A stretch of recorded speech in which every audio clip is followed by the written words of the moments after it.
The full story of how Sean O'Malley went from scrawny kid shaving off his eyebrows to a UFC champion in less than 5 minutes. Let's go. Sean O'Malley, born in Helena, Montana, where him and his siblings were pretty athletic, but Sean hated team sports and wanted to do an individual sport. Also, he wanted to impress the girl, so he started kickboxing when he was 16 and started MMA when he was 18, where he eventually found his coach Tim Welch, who was at one of the fights where he armbarred a college wrestler. From there, Tim Welch was so impressed with him that he invited Sean to move in with him in Phoenix, Arizona to train at the MMA lab, where they lived together and trained there for many years. They were living off Tim's coaching classes and the little money that they were getting from fighting. They were just broke, grinding away at MMA lab, which featured a lot of elite fighters. And then Sean went viral. Sean got a spinning hook kick knockout in LFR, a much smaller promotion, and it just went nuclear on YouTube, getting millions of views, and eventually got him noticed to go on Dana White's Contender Series at the age of 24, a series where Dana White gets some of the top prospects to fight against one another and win a UFC contract. And for that episode, they had Snoop Dogg commentating, and Sean had the hawk tattoo reminiscent of McGregor and blew up onto the stage, winning his fight by knockout. Getting into the UFC, he was already a star. He won his UFC debut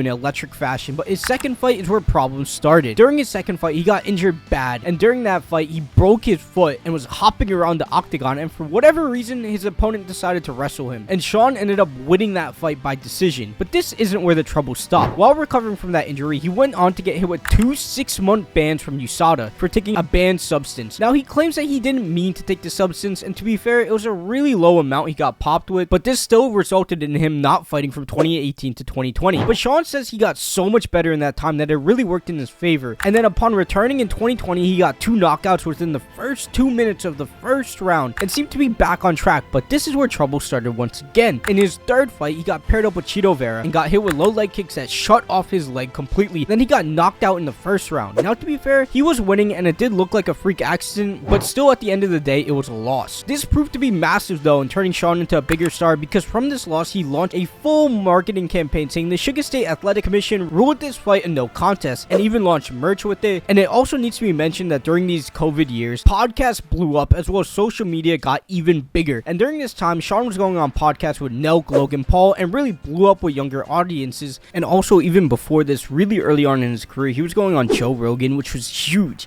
Joe Rogan was massive then and massive now. So going on there throughout his band, going on there throughout COVID, going on there after, was a huge spot for him that really caused him to blow up even more and become popular with audiences that don't exactly watch UFC. And his antics with the weed community was beyond just memes and everything like that. There's a lot of people in that community who don't even watch the UFC, but they'll tune in for his fights. That's a trend you'll see even later on. He had his own audience, and he got even bigger when he launched his own podcast and he started his own live streamings and created so much content on his own. That personal content he's putting out allows him to release merch and create other revenue streams besides just fighting, and he was growing into a massive star, securing massive sponsorships at this time. And from that loss, Sean went on a crazy run with his newfound audience, getting knockouts on the Francis Stipe card, another knockout on Conor McGregor 3, another knockout on Dustin Charles, then a really weird no contest on the Izzy Cannonier card. That was really disappointing because it was Sean's first real test against Pedro Munoz, and there was a huge narrative that Sean was getting fed cans. But to be fair, no one wanted to fight Sean. It was a high risk, low reward type of fight, but that all changed real soon. But before we get there, if you could leave a like, comment, and subscribe, and let's get back to it. We only got 5 minutes. The big match that blew Sean up even more was on the Islam Charles card, where Sean, ranked number 11, fought the former champion and number 1 ranked bantamweight Peter Yan, and it resulted in a 3-round bloodbath, one of the best bantamweight fights of all time. Seeing Sean get this huge test where he got rocked by Piotr, he grappled with Piotr, his gas tank got tested.